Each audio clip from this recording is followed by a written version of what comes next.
Morning, everyone, and welcome again to the Golden Gate Center for Spiritual Living. I'm Reverend Mary Shelton. I am the Senior Minister and Community Spiritual Leader here, and I am delighted to welcome you. I want you to know, especially if it's your first time here, that whoever you are and wherever you may be on your pathway of faith, you're welcome here. And particularly if you're here for the first time, our newcomer welcome team is up here at the front, and they have a packet for you that's information about us, and you don't have to do anything for it at all except let them know where you're sitting. But I do want to draw your attention to the fact that there's a blue card inside that will get you a free gift. So if you're here for the first time, when you get your packet, take out the blue card and fill it out, leave it back at the membership table after the service with them, and they will give you this little book, Nourishing Thoughts, which is a book of little bite-sized affirmations for all kinds of challenges and concerns in life that I wrote a very long time ago, but it's a really potent little book. So you get that for free just for turning in your blue card. So if you're here for the first time, would you give us a wave so they can come and give you a packet? Or if you have been here before but you were not so comfortable raising your hand, just give a wave. Oh, Lori Ellen right there. We'll take a packet. Yes. Anybody else? Don't be shy. Okay. So the rest of you are old timers. Kinda, sorta, yes. All right. Well, welcome everybody. We're glad that you're here today. And just to remind you, Science of Mind magazine, available over here now. The January issue is out, and it's available over here at the AV table, the PowerPoint table, after the service from Ceci and the team. All right, so this is the last Sunday of celebrating our 100 years of Science of Mind. Our founder, Ernest Holmes, published his first book 100 years ago, Creative Thought. It's a little book. It's really easy to read. It's short, too. Those are both advantages when you're looking at what can sometimes seem like slightly antiquated writing. But plow through, it's worth it. And actually, you'll have even better opportunities to do that with me in Foundations class, which is starting the 15th of January. And I'll tell you more about that later. How many of you have taken the Foundations class in the past? How many of you have taken it within the last 5 years? Significantly fewer hands. You have not taken it from me. Well, Lori Ellen has. Yeah, that was a while ago, wasn't it? So, I want to invite you to consider taking it again if it's been a while. Okay, but more about that later. So this month, our theme in the Centers for Spiritual Living is happiness and fulfillment. And so we've been looking at that in a variety of ways over the course of this month, as well as considering all of the feasts and festivals and holidays that are happening in the month of December, and there are quite a few. In fact, today is Kwanzaa, and you're going to hear more about Kwanzaa in just a little while. So our theme for today is happiness shared is happiness doubled. Bless you. I want to talk to you this morning about Kwanzaa and the underpinnings of the African American culture, which is community. It's not just family, it's community. And the importance of being in service to your community and being responsible within your community. So first I want to share a little story with you. Mom was preparing animal pancakes for breakfast for her two little boys. Kevin was 5 and Ryan was only 3. And the boys started fighting over who was going to get the first pancake. And so Mom, seeing an opportunity to teach good values and behavior, said, you know, boys, if Jesus were sitting here, he would say, let my brother have the first pancake. I can wait.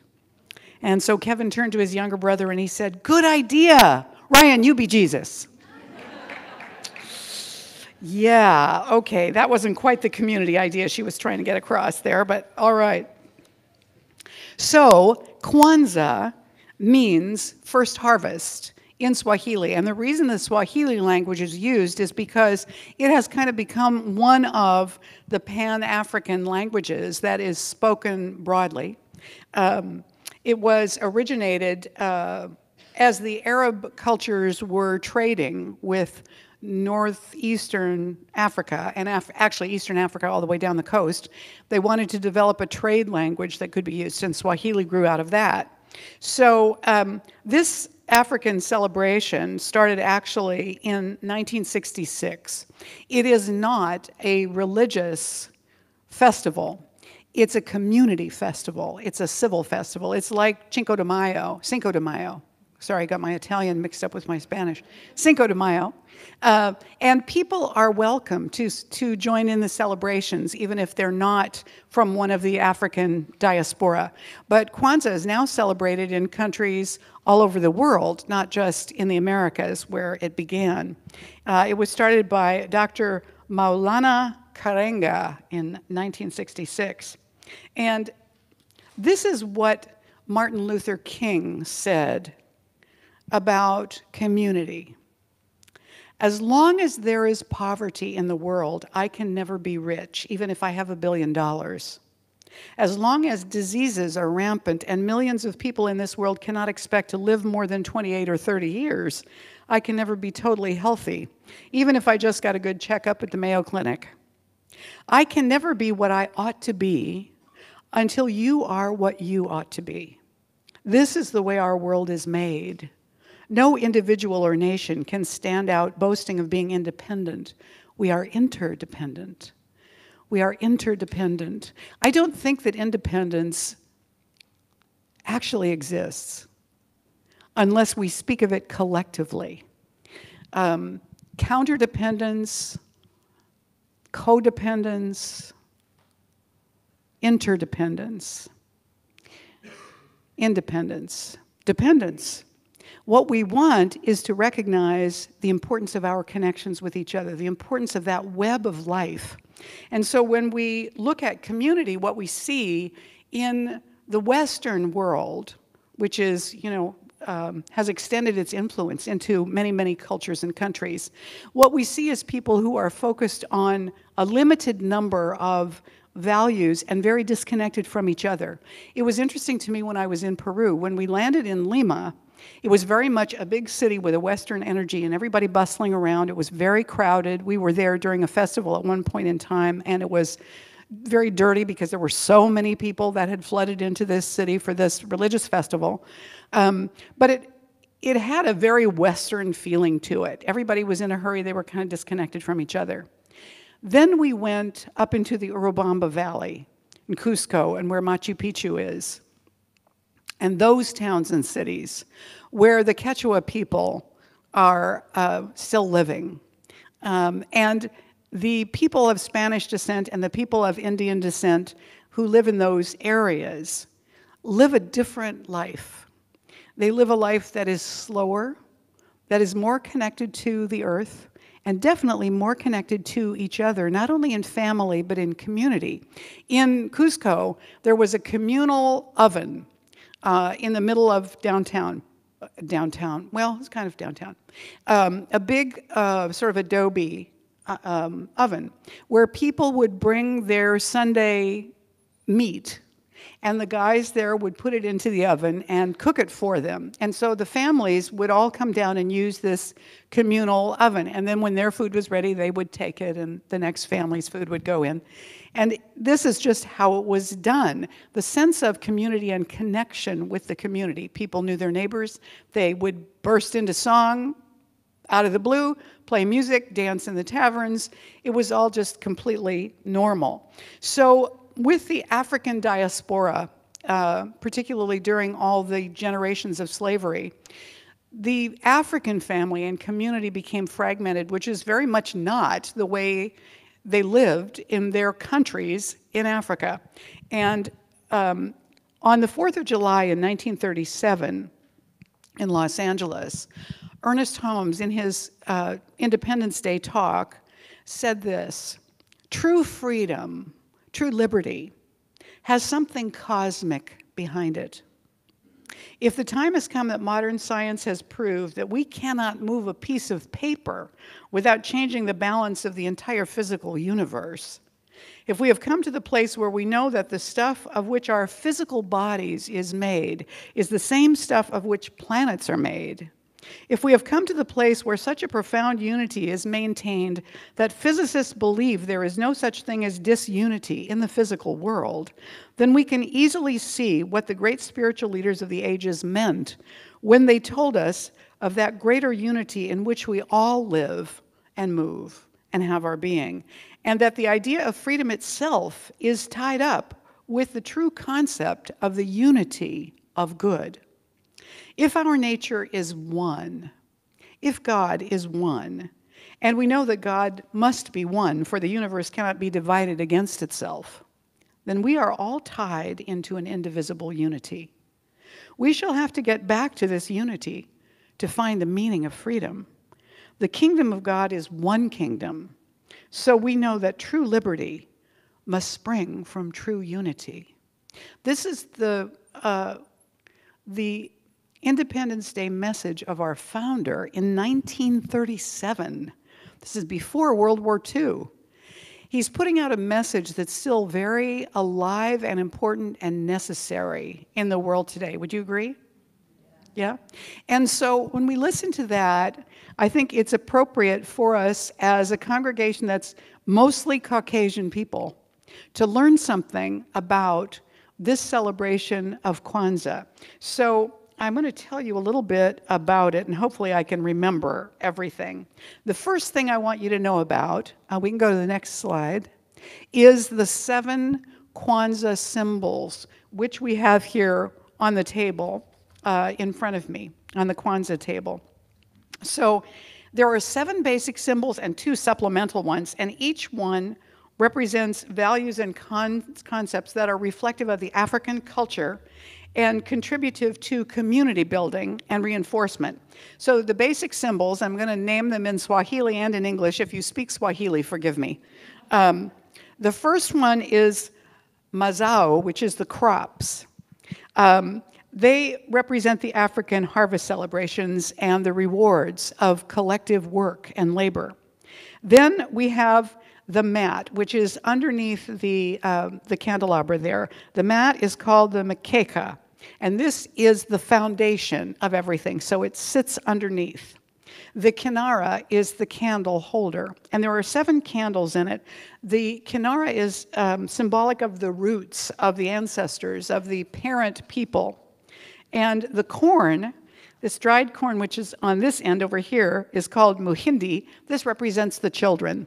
And so even if there aren't children in a particular gathering or community, the corn is present because in African tradition, all adults are parents to all children. They are responsible for their care. Then we have the Mashuma Saba, which is the 7 candles. Now, these represent the 7 principles as the set of values that African people are urged to live by in order to rescue and reconstruct their lives in their own image and according to their own needs. The 3 colors are red, black, and green. The black represents the people. They are one people. So there's 1 black candle in the center. The people come first. The red candles represent their struggle and the blood that has been shed in that struggle. The green candles represent their hope for the future and the fruits of their practice of the 7 principles. And so as the candles of Kwanzaa are lit, the black candle is lit first, and then the qualities, each of the principles is lit red to green to red to green from the outside in over the 7 days of Kwanzaa, which goes from Boxing Day, the day after Christmas, the 26th, through January 1st. Then we have the Unity Cup. Now, mine is pretty tiny, but the Unity Cup, Kikombe cha Umoja. Umoja means unity, and we'll see that in just a minute. This cup is used in 2 ways. It's used to pour libation to honor the ancestors. And so there's a particular kind of collective prayer that's done to honor the ancestors. And sometimes it's also shared. So that's the cup. And then zawadi are the gifts. The children receive gifts during Kwanzaa, but the gifts are very specific. They are about the African tradition and culture, And they usually include something that is symbolic of the culture as well as a book that is about something about the culture. So these are the books that I have right now that are by African American authors. And then there are 2 supplemental symbols. So we'll go to the next slide now. This supplemental symbol is the flag. And it's called the Madera, and it represents the colors, black, red, and green, black for the people, red for their struggle, green for the future and hope that comes from the struggle. And it's based on the colors that were given by the Honorable Marcus Garvey to be the national colors for African people throughout the world. So those are why the 3 colors are there. And the second of the symbols is the poster of the 7 principles. So we can go to the next slide now. This is one of the posters of the 7 principles. And now I'm going to tell you a little bit about the principles. So there are 7 principles as well, and each candle stands for a principle. The first one is umoja, which means unity. This is the black candle in the center. The second one, go on to the next one, is kujichagulia, which means self-determination. It is the right for people to define themselves, to name themselves, to create for themselves, to speak for themselves, to have a voice. The third principle is ujima, which is collective work and responsibility. So this means that the people work to support each other's success. If somebody has a problem, it's everybody's problem. If somebody needs help getting a business started or with their business, everybody's in. So rather than competition, they're supporting one another. Then the fourth principle is ujamaa, cooperative economics. Now you might think that's an oxymoron, but cooperative economics is to build and maintain their businesses together and to profit from them together. And then we have the principle of today, which is nia, or purpose, to make our collective vocation the building and developing of community in order to restore our people to their traditional greatness. So the nia, purpose, to build community, is what we're going to focus on today in just a little bit. Then we have the sixth principle, which is kumba, which is creativity. And they encourage people around the time of Kwanzaa to make everything as beautiful as possible, as high quality as possible, for the food to be delicious and spicy and wonderful and magnificent, and for a lot of creativity to be used in the way that it's displayed and presented. So kumba, to do as much as we can in the way we can in order to leave our community more beautiful and beneficial than when we inherited it. And finally, the seventh principle is imani, which is faith. To believe with all our heart in our people, our parents, our teachers, our leaders, and the rightness and victory of our struggle. So although we are by and large not African American, we all of us can relate to feeling like we don't belong or we're not included or struggling. And while we were not necessarily enslaved, our ancestors may have gone through struggles that we carry forward within ourselves in an ancestral memory kind of way. And so we can relate, I think, in some measure to the process and experience of the African people, and be compassionate and empathetic with that in spite of the fact that we have not directly had that experience. Reverend Dr. Howard Thurman said, "Community cannot for long feed on itself. It can only flourish with the coming of others from beyond, their unknown and undiscovered brothers. In the conflicts between man and man, between group and group, between nation and nation, the loneliness of the seeker for community is sometimes unendurable. The radical tension between good and evil as man sees it and feels it does not have the last word about the meaning of life and the nature of existence. There is a spirit in man and in the world, working always against the thing that destroys and lays waste. Always, he must know that the contradictions of life are not final or ultimate. He must distinguish between failure and a many-sided awareness so that he will not mistake conformity for harmony, uniformity for synthesis. He will know that for all men to be alike is the death of life in man, and yet perceive the harmony that transcends all diversities and in which diversity finds its richness and significance. So in this moment, I'm going to go ahead and light the Kwanzaa candles. The first one for the people and for unity, which is umoja. Oops. We've had an interesting morning this morning technologically. You might notice I don't have the clicker. That's because it's gone walkabout. We don't know where it is. It knows where it is, but right now we don't know where it is.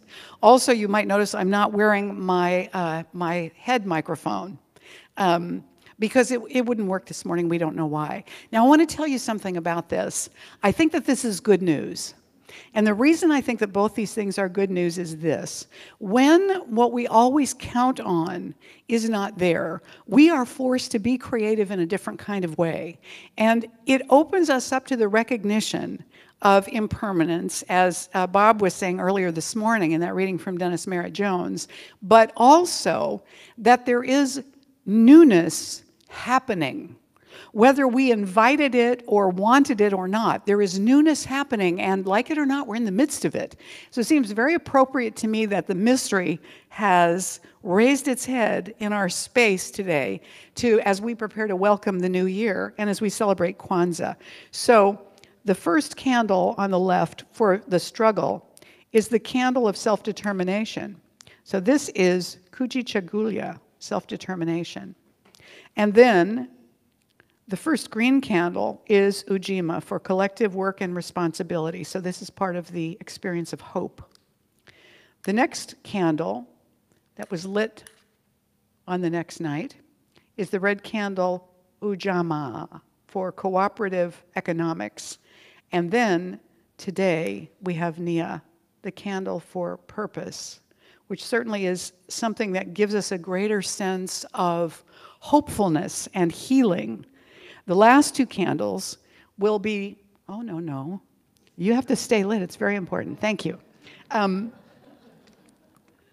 last two candles will be lit the last two nights of Kwanzaa and burned. So this is the representation of the celebration of African American culture.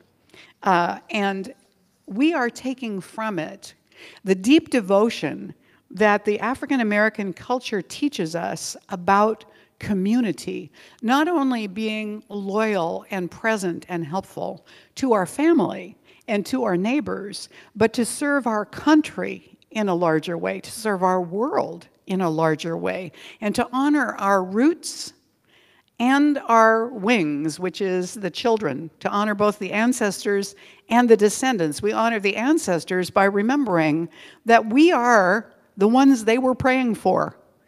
We're here now in a different time and place than the world that they lived in. My family background is Irish. They didn't have a happy time in Ireland. So they came here to the Western world, to Canada and to the United States. Most of us who are here, if not all of us, our ancestral roots didn't start on this continent. They started somewhere else. But we are all here because the ancestors wanted to find something better for their descendants. Now, we are charged with care of our institutions and of our earth and of our environment for our descendants, for our children and our grandchildren, our great-grandchildren, the ones that come generations after us, and not just our own, that we are linked to by blood, but all of them. Does this make sense? So it's important that we have that connectedness, that caring and valuing for each other. Because what happens is, as you know, if you take a stick, a little stick, you can break it really easily. But if you have 40 of them together, you can't break that bundle nearly as easily, because unity creates strength. And as one of our practitioners likes to say, you know, we're not meant to do this life alone. We're meant to do it together, to support one another, to learn from one another, to grow. And my view is that for us this year, for 2019, that what we are about at Golden Gate is deepening our sense of community, deepening our sense of interconnectedness with one another, but also our connectedness to the community around us and to the larger world. Does this resonate with you? Because we are connected to them, whether we participate in the connection consciously or not. Every one of us is a light. We carry a light. And I don't mean that figuratively. We emanate an energy that sometimes can be seen by some people as a light, a physical light. It's the energy that emanates from our bodies. We are constantly sending out a vibration, whether we do it with awareness or not. And the vibration we send out is having an impact in the world. And the world's vibration, and all the people in it, has an impact on us. So we have a responsibility that works two ways. One way is to say to ourselves, what is it that I'm ingesting from the world? What is it I'm taking in? Am I being mindful about what I want to nourish myself with? And the other half of it is, what am I putting out into the world, and how can I be more responsible about that, about the words I speak, about the actions that I take, about the things that I engage in, or the places that I go, or the way that I treat people. So in the book of Matthew, it says, hearing that Jesus had silenced the Sadducees, which was one group of Jewish tradition, the Pharisees, who were a different group in the Jewish tradition, got together, and one of them, an expert in the law, tested Jesus with this question. So this guy is like an attorney, right? And so he says to Jesus, "Teacher, which is the greatest commandment in the law?" Now he asked him this question to muddy the waters, to confuse Jesus, to make him look bad in front of the people, to discredit him in some way. But you know that sometimes backfires. And so Jesus said to him, "Love the Lord your God with all your heart and with all your soul and with all your mind. This is the first and greatest commandment." And then he went on and he added an addendum, because this part wasn't asked. He said, and the second greatest commandment is like it. Love your neighbor as yourself. And then he summarized by saying, all the law and the prophets hang on these two commandments. So everything else is gravy. The most important things are love the mystery and love your neighbor as you love yourself, which means we must also love the mystery in ourselves and in our neighbors, even when it doesn't show up. And Ernest Holmes, I'm not going to quote him verbatim, but at one point he says something that I always find very funny, which is, and this is in The Science of Mind, he says something like, the first thing to do is to love everyone. If you have not done this already, begin immediately. Now, that just cracks me up, because the idea that we're actually all going to love everybody is really difficult. I mean, we can say it, but you know, our thoughts and our words and our actions betray us. That is a very tall order. It's not something that we do on Tuesday and then move on to other tasks on Wednesday, you know. So when we're looking at the recognition of our connection with one another, we must look through the difficulties and challenges. You know, at holiday time, when we spend time with family, sometimes it's not so easy. Can anybody relate to that? You know, sometimes we have time with family members who believe things spiritually differently than we do, or believe things politically differently than we do, or believe things about health differently than we do, and who are not shy about confronting us And maybe we love to get into it with them, and maybe we don't. And we can come away from those encounters feeling uncomfortable and crabby and sorry that we went or sorry that we invited them. And yet, we are connected somehow. And they too are a reflection of us, just as we are a reflection of them. So rather than try and adjust the reflection in the mirror, we can look at what is showing up around us that we really don't like and say, in what ways is this a reflection of part of me? And am I willing to begin here where I am and take this as a lesson, as a reflection to me of where I too need to grow, so that we can move forward into this goodness. How many of you know who Steve Behrman is? Anybody ever heard of Beyond Ananda, Swami Beyond Ananda? Well, Steve Behrman, who is Swami Beyond Ananda, actually lives in Santa Rosa. And he and Bruce Lipton wrote a book together called Spontaneous Evolution, which is brilliant. And they give the example of how our physical bodies operate as a successful community and what lessons they have for us. And these are the examples that they give.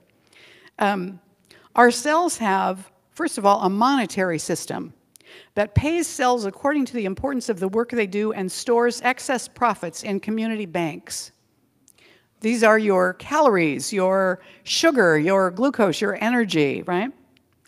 2, a research and development system that creates technology and manufactures biochemical equivalents of steel cables, plywood, ferroconcrete, electronic circuitry, and high-speed computer networks. Our cells are busy creating this all the time. An environmental system that provides air and water purification treatment that is more technologically advanced than humans have ever imagined. Ditto for the heating and cooling system. An exceedingly complex and extremely fast communication system, like the internet, that sends postal coded message directly to individual cells. A criminal justice system that detains, imprisons, rehabilitates, and yes, in a Kevorkian way, even assists with the suicide of destructive cells. 6, full healthcare coverage that makes sure each cell gets all it needs to stay healthy. And 7th, an immune system that protects the cells and the body like a dedicated military force. That's a pretty amazing community of cells, of interaction, of communication, of chain of command, of operating in harmony most of the time. Not always, but even when we're ill, a lot of our system is still doing everything it's supposed to do. So if we could look at our life in community, the way that our bodies work, we'd recognize that pretty much everybody is necessary for the smooth operation of our lives and our systems. So I think true community, really remembering who people are and remembering who we are, is our important task in this coming year with each other, out in the larger world, and right around us in our neighborhoods and right here in Marin County. And I want to share a final story with you that I think elevates and expresses this. So let's go on to the next slide here. This is the 5th principle, purpose. This is what we're talking about today, because happiness shared in community is happiness doubled, and troubles shared in community are reduced. So what we want to experience more of expands in goodness, and what we are ready to let go of diminishes in its power when it's shared. Here's an African story, and I believe this is a true story. There is a tribe in Africa where the birth date of a child is counted not from when they were born, nor from when they were conceived, but from the day that the child was a thought in the mother's mind. When a woman decides that she will have a child, she goes off and sits under a tree by herself and she listens until she can hear the song of the child that wants to come. And after she's heard the song of this child, she comes back to the man who will be the child's father and teaches it to him. And then, when they make love to physically conceive the child, some of that time they sing the song of the child as a way to invite it. When the mother is pregnant, she teaches that child's song to the midwives and the old women of the village, so that when the child is born, the old women and the people around her sing the child's song to welcome him. Then as the child grows up, the other villagers are taught the child's song. If the child falls or hurts her knee, someone picks her up and sings her song to her.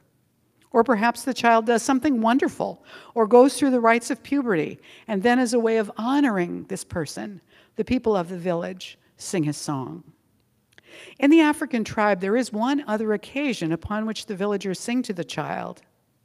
If at any time during his or her life, the person commits a crime or aberrant social act, the individual is called to the center of the village, and the people in the community form a circle around them, and then they sing their song for them.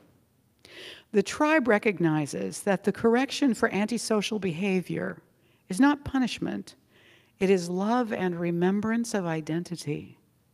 When you recognize your own song, you have no desire or need to do anything that would hurt another. And it goes this way throughout their lives. In marriage, both songs for the couple are sung together. And finally, when this person is lying in bed ready to die, all the villagers know his or her song, and they sing the song to that person for the last time. You may not have grown up in an African tribe that sings your song to you at crucial life transitions, but life is always reminding you when you're in tune with yourself and when you're not. When you feel good, what you're doing matches your song. And when you feel awful, it doesn't. In the end, we'll all recognize our own songs and sing them well. You may feel a little warbly at the moment, but so have all the great singers. Just keep singing. You'll find your way home. So thank you for being willing to consider sharing in community our purpose together, and for learning more about this festival of Kwanzaa. Namaste.